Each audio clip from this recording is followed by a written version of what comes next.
Declaration ప్రకటించి ఇవాళ దొంగచాటున ఈ ముఖ్యమంత్రి చేతగాని చవట దద్దమ్మ ముఖ్యమంత్రి ఈ బీసీల వ్యతిరేకి అయినటువంటి ఈ రెడ్డి రేవంత్ బీసీలను మోసం చేస్తూ రిజర్వేషన్ బీసీలకు దక్కకుండా ఇలా బీసీలను నయవంచనకు గురి చేసినటువంటి రేవంత్ రెడ్డి బాజప్తా రాజీనామా చేయాలి. నీవు ఎట్టి పరిస్థితిలో ఆ గద్దె పైన కూర్చోవడానికి వీల్లేదు.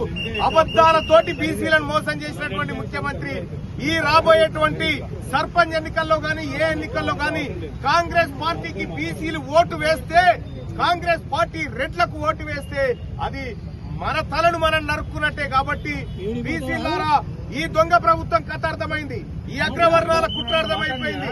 ఈ దొంగలు మనకెన్నడూ మంచి చేయరు. కాబట్టి తెలంగాణ రాష్ట్రంలో ఈ కాంగ్రెస్ పార్టీ తప్పు చేసి ఎదిరించాల్సినటువంటి భారతీయ జనతా పార్టీకి, బీఆర్ఎస్ పార్టీకి బుద్ధి చెప్పాలి. ఈ దొంగ అక్రమంగా మన రిజర్వేషన్లు ఎత్తుకపోయినటువంటి ఈ అగ్రకులాలకు రాజకీయంగా బుద్ధి చెప్పాల్సినటువంటి అవసరం ఉంది.